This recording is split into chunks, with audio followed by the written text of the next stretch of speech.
various locations throughout the world. So just super excited to be here. Really glad that you've made the decision to open up your computer and join us tonight. I have a feeling that that we're all going to be richly rewarded for our participation this evening. Right, guys? Absolutely. Yeah. Mark, are you still there? Or yeah. Yeah, this is going to be amazing. I'm excited. I'm pumped. I just wanted to make sure that all the panelists are excited, because if they're not, then we're in trouble right off the bat. So super excited to be here. A couple of housekeeping items. You'll notice that we did not put comments beneath the video or beneath the Hangout feed, and we actually did that on purpose. Mike and I were talking about this a little bit earlier today, and the reason we didn't do that is because we really want to invite you to tune in and pay very close attention. I was actually listening to an audio this morning from a guy named Tim Halbaum. He's a guy that just got done going through some NLP training with him and Will Wood also. And I was listening to this audio, and Tim was talking about how through the latest neuroscience, they've discovered that like the track that your inner voice runs on and the track that you hear external sounds from is the same track. And so when I heard that, I realized that if I'm trying to multitask, like if I'm listening to a really important audio or watching a really important hangout like we're all on right now, and I got my Facebook open and I'm doing other things, and my internal track is going off in other directions, I'm literally missing the vast majority of the content.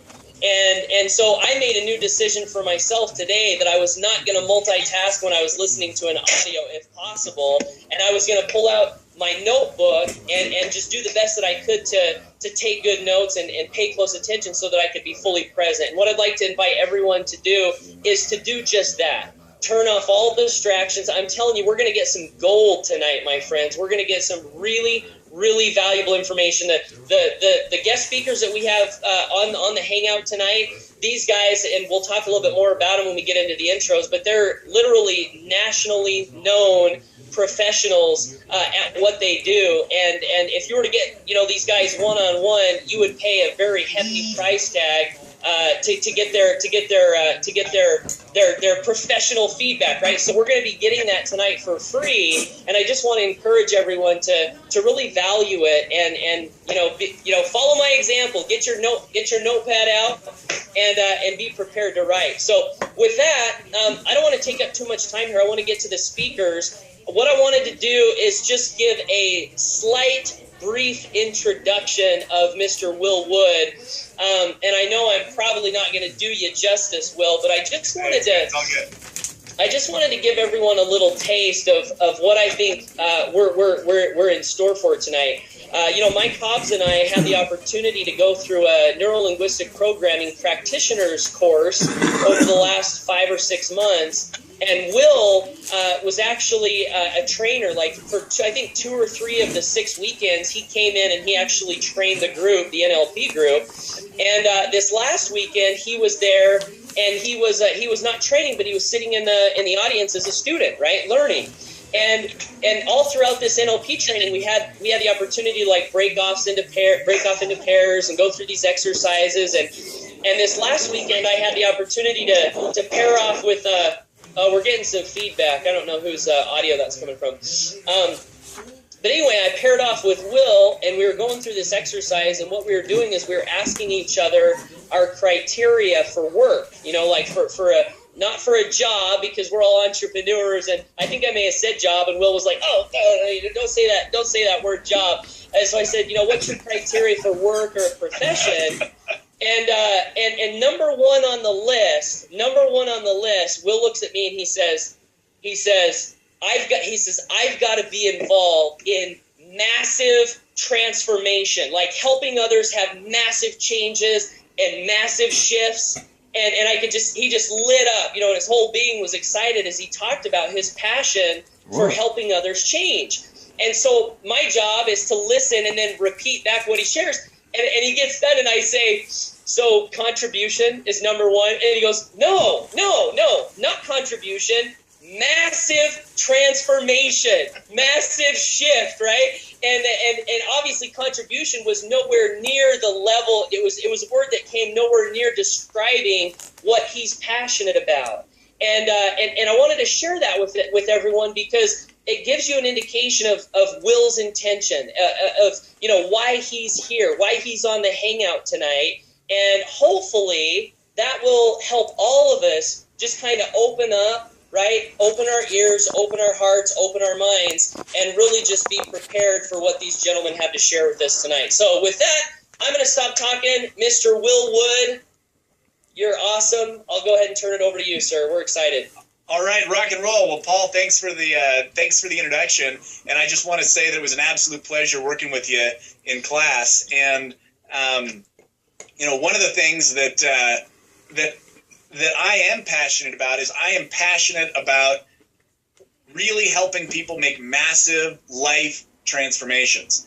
And in fact, not something that I share a lot, but I was working for a Fortune 50 company a few years back, and I would just wake up and feel hollow. And the reason I feel hollow wasn't because the job was bad or that I wasn't doing good things, or even that I wasn't good at what I did, because I was awesome at what I did and I was being paid well, but I wasn't helping people make massive life transformations. And so I got into the field that I'm passionate about, and that's neurolinguistic programming and hypnosis. And tonight we've got some absolute gems for you.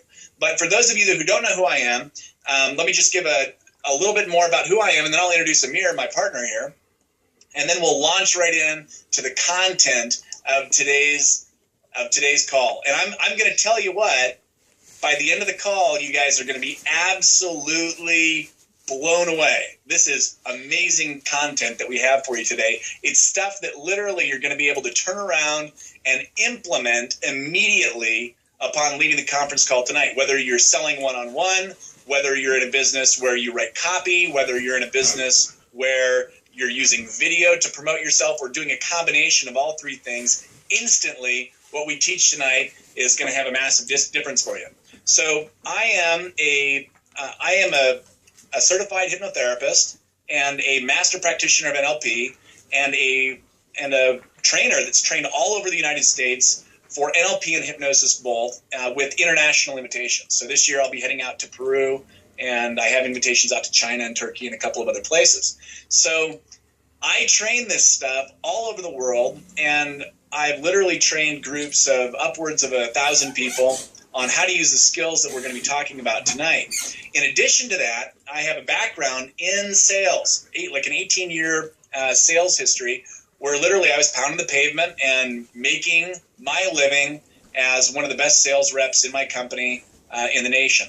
And so I have a long history of sales. I have a long history with hypnosis. I'm good at what I do. And Amir, my partner, Amir, if you want to pop on for a second here and say hello.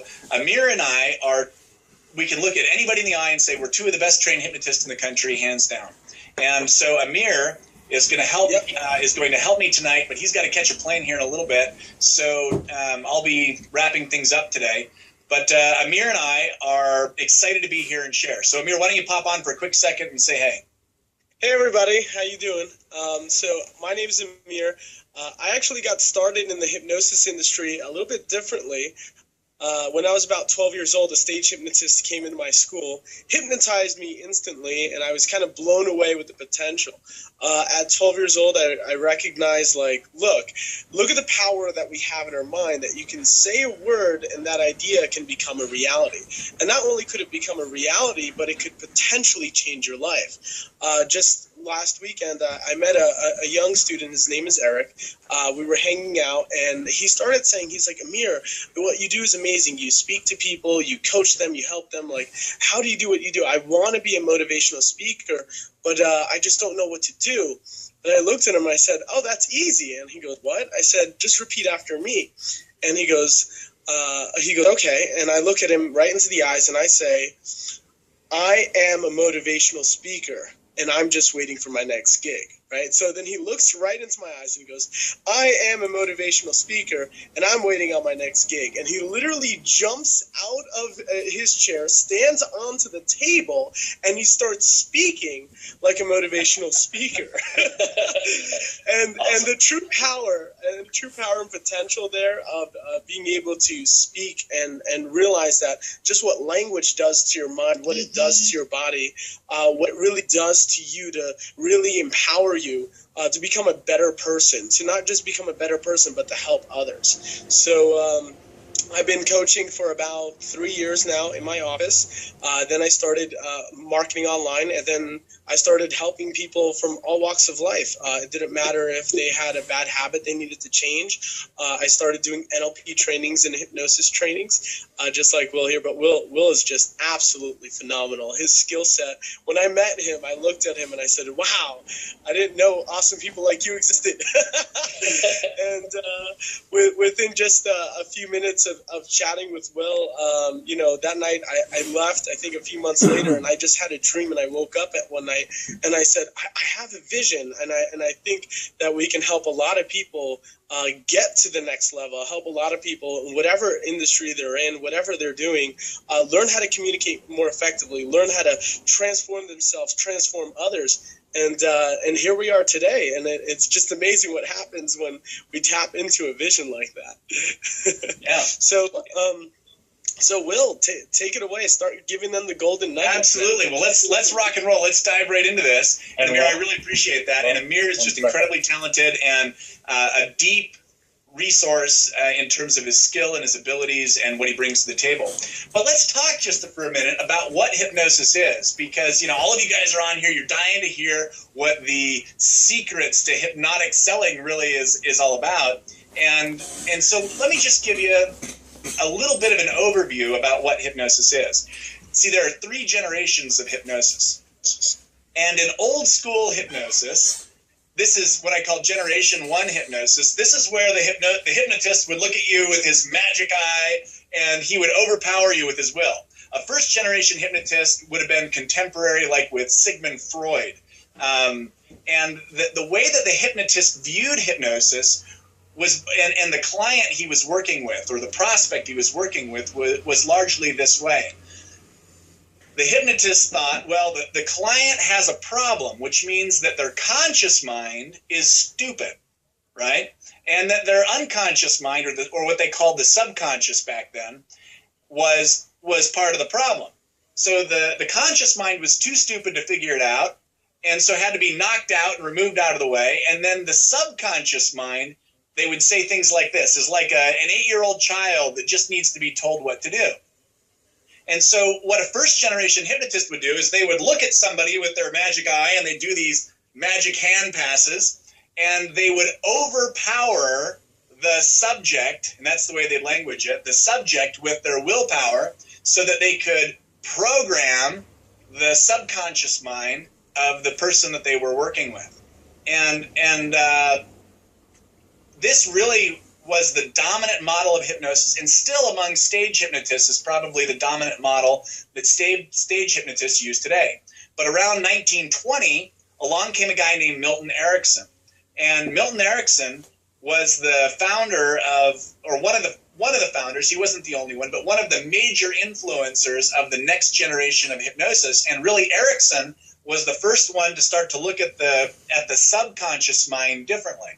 So in Generation 2 hypnosis, there was a totally different view about what hypnosis was, about what the role of the hypnotist was, unlike the first generation hypnotist where they were trying to overpower people and command the subconscious and program people. Erickson said, well, the conscious mind is still a problem. The clients in my office, or somebody's behaved themselves into a certain context where they can't figure things out.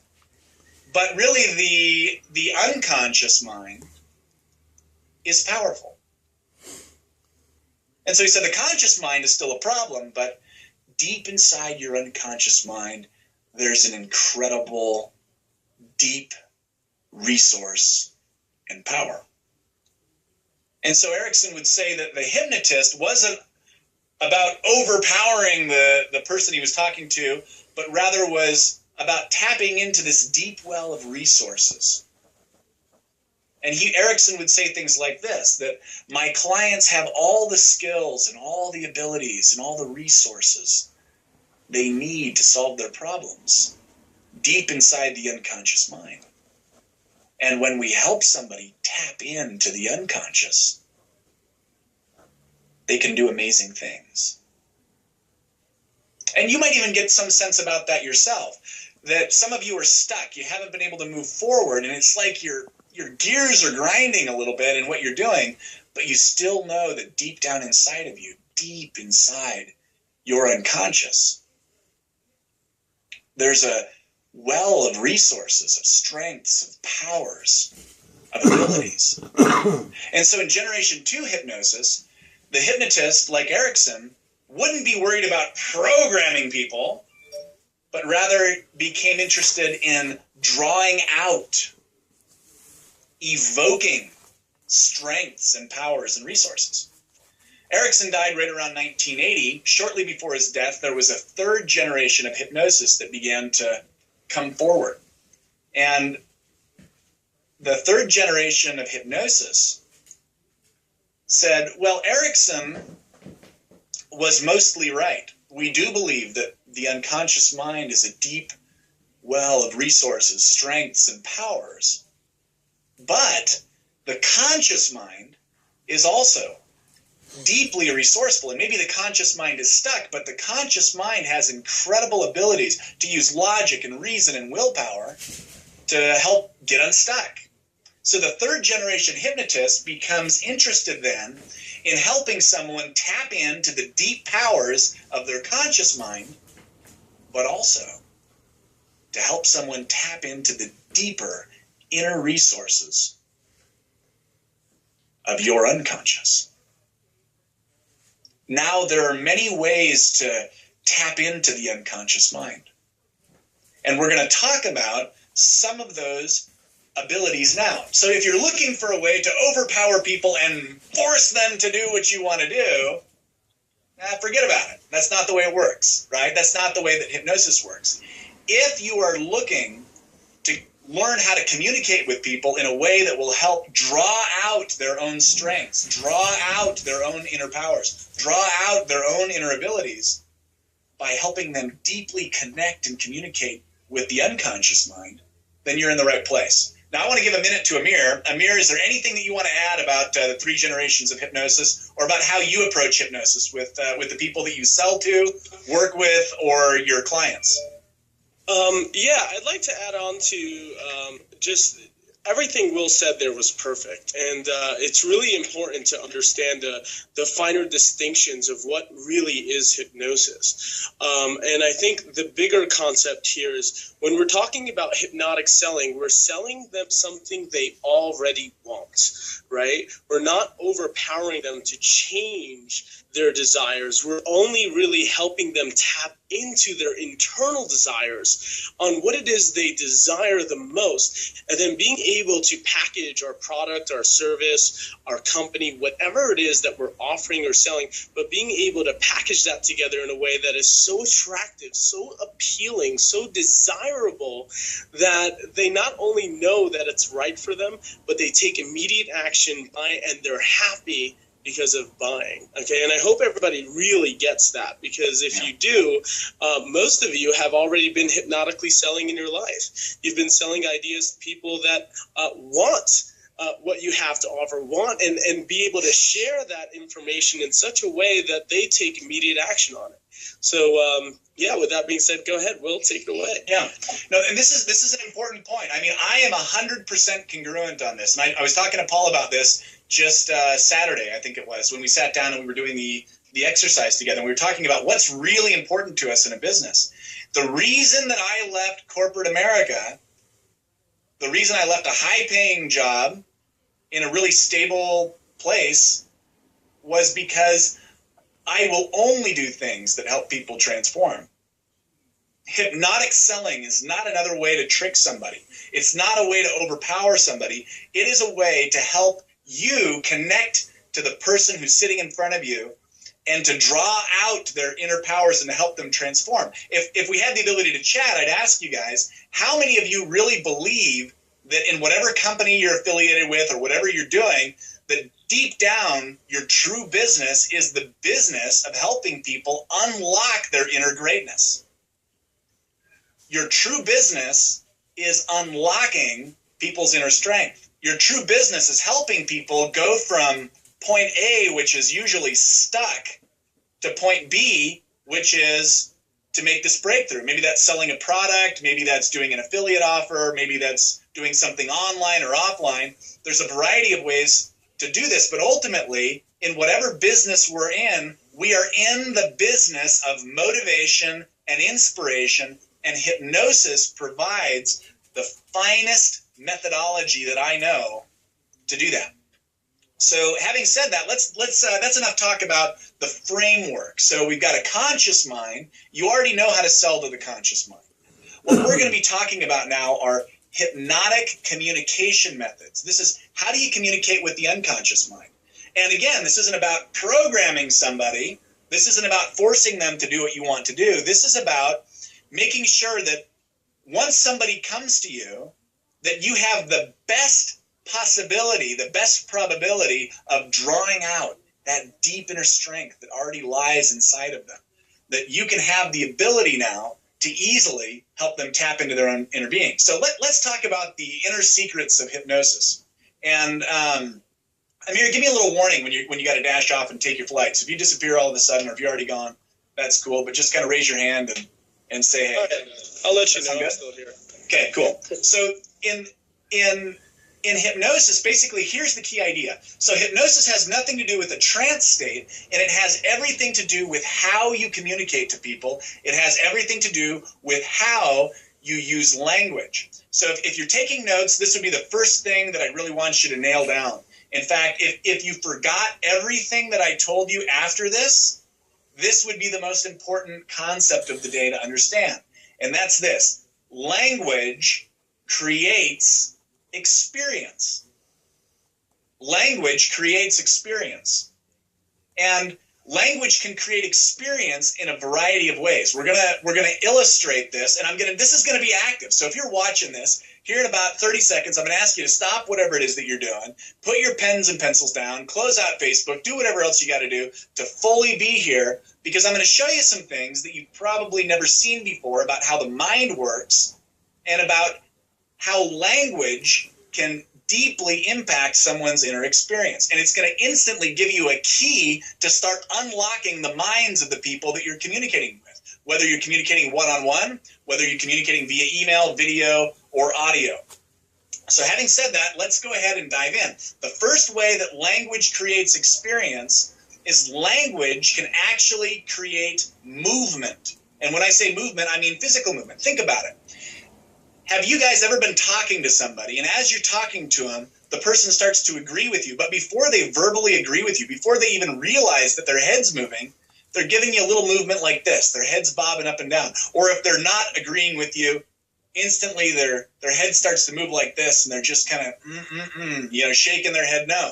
That's a sign that your language is creating a powerful movement response, so powerful that the person oftentimes is completely unconscious of their yeses and their nos. But let's give you some direct experience with this. So everyone, go ahead and take your hands out like this, put them out in front of you, straight out like you're sleepwalking, okay? So everyone put out your hands like you're sleepwalking. I'm going to turn sideways so you can see me, but you don't have to turn sideways. So what you're going to do is you're going to put your hands like this, like they're facing each other. And then go ahead and make a pistol, make a gun, just like that. There you go, just like Paul's doing down in the corner, just like I'm doing. And then you're going to lift your hands up right up above eye level. Don't do anything yet. Just look here at me. I'm going to turn back so you can see me. What I'm going to have you do in just a minute is I'm going to have you go ahead and open up your fingers, not yet, and you're going to look at the space right between your fingers, and you're going to imagine that right between your fingers, there is a magnetic force that's drawing those fingers together. So everyone, on 3 here, 1, 2, 3, go ahead and look at your fingers and open them up, and just imagine that there's a magnetic force drawing those fingers together, pulling and tugging, tugging and pulling, pulling and tugging. Look at your fingers, tugging and pulling in until the fingers begin to touch Imagine there's two rubber bands around the fingers, just pulling them in until they come together and touch, pulling in, tugging in, pulling in. My fingers already touched, pulling in, tugging in, until they fully touched, right? Now, just the other day, Amir and I were doing another conference call, and we asked the group, because we have the ability to interact, we said, how many of you had your fingers come together? And it was like 90% of the people that were in the room had their fingers come together.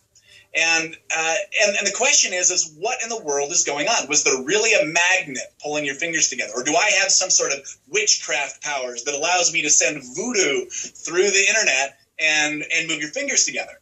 Absolutely not, right? Absolutely not. The idea of the fingers coming together, the idea of a magnet can produce movement in the body. Now, this is important. You go, what in the world does this have to do with me selling? Or what in the world does this have to do with me, making a presentation?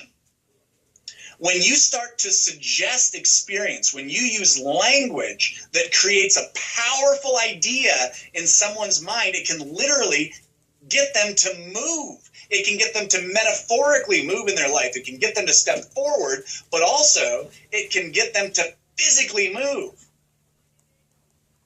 Have you ever been watching a speaker speak, and then all of a sudden the speaker just talks about how there's like an itch up on their nose, and like the itch is becoming really overpowering, and that itch is just starting to drive them nuts, and they have to reach up and touch their nose and scratch? And Paul, I love it, man. Right? And the reality is that by describing an event, you create the experience of the event. No witchcraft, no voodoo, no magic powers. It's the way that language works. Amir, are you still around? Yes, I am. Anything, so I'm going to assume no. But if he was around, I'd let him give another example. But that's one example. Let's go ahead and do another example. Everyone, put your hands back out. Put your hands out like you're sleepwalking. Do this. If you're at home and no one's watching, come on, this is fun, right? This is learning how your brain works. So put your hands out. And then leave up your non-dominant hand. So in my case, my non-dominant hand is my left hand. So I'm going to leave my left hand up. And when you've got that, turn your left hand towards the ceiling and close your eyes. And imagine that you have a bowling ball, a really heavy bowling ball in the hand, and that you can feel the weight of the bowling ball just pressing down on the hand. And the hand's getting heavier and heavier and heavier. And really feel the weight of the bowling ball pressing your hand down. And just allow it to sink as you feel that. Yeah, that's wild. How many of you noticed your hand actually moving? See, thought creates experience. Language creates experience. The way to be hypnotic is to literally create an experience for somebody. And one way to do that is to actually go ahead and have people imagine movement. Well, what if they're physically stuck? What if somebody has the sensation of being stuck and they're stuck in their stuff, or they're stuck in their history, or they're stuck in their own story? One way to powerfully begin to break them free, one way to powerfully help them move forward, is to stimulate the imagination. Let's give another example. Language creates experience not only in physical movement, but in a sensory response. So what do I mean by a sensory response? I mean, language can stimulate someone to think an image. It can create a picture in the mind of the listener. Language can create the feeling of temperature, heat, or cold. Language can create the experience of something like salivation. Language can create the experience of hearing a sound, tasting a taste, smelling a smell. And have you ever noticed how really skillful salespeople are able to create powerful images? Powerful marketers are able to create powerful images, powerful internal sounds, powerful internal experience. They do that by using language. Let's go ahead and experiment with something. Everyone just go ahead and hold your hand out like this, and imagine that you have a lemon, half of a lemon in your hand. It's a really juicy lemon. You're looking down at that lemon, And you can see all the little wedges of this freshly cut lemon, and there's a little bit of juice that's just dripping off of the side, and you can feel the coolness of that juice dripping down on your hand, and you feel it maybe running down the arm just a little bit. And you reach down and actually do this. Physically put the lemon up to your nose and just imagine smelling it. And imagine that citrusy smell just washing over the five senses. And remember what a fresh lemon really smells like.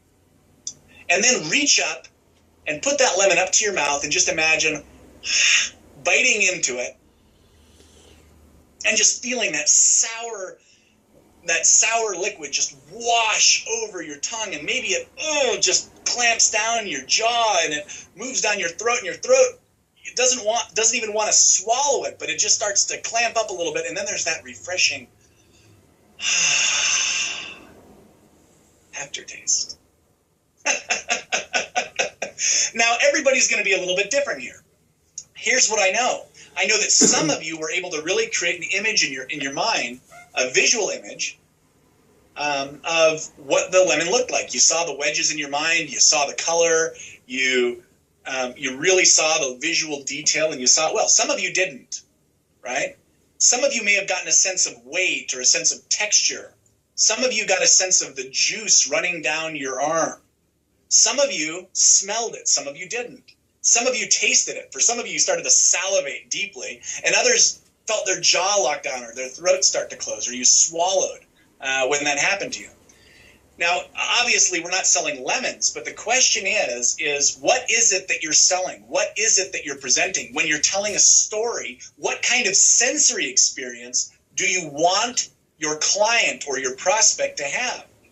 By describing that, you literally create the experience in the mind of the listener. By describing the experience powerfully, you can get people salivating for change, or tasting success, or feeling the feelings of freedom as you stimulate the five senses by carefully using your language. So there's no magic eye, and yet all of you have the ability instantly to paint pictures, create sounds, and stimulate the five senses as you write, as you speak, as you sell. Now here's the real question, and we're coming around to this in a minute. And that is, this isn't a matter of if you're doing this. It's not really a matter of if you're being a hypnotist or if you're not. The question is what are you hypnotizing people to see already? What are you already hypnotizing them to hear? What are you already hypnotizing them to feel inside their body? Now, I saw that you're back, Amir. Anything on your mind that you want to share, or are you driving to the airport at this point? I'm on the shuttle bus headed to the airport. But I do want to add this before I go here. Yeah. I love you guys so much that I just have to be on this. And I think Will's onto something here. And hypnosis is always happening. Whether you're recognizing it, whether you're aware of it or not, it's always happening, as he's saying. And I'm not sure about you, but when he was talking about the lemon, I saw it, I tasted it, I was smelling it. My tongue was salivating, right? And here's the thing, when we're selling and we're offering a product or a service, whatever it is,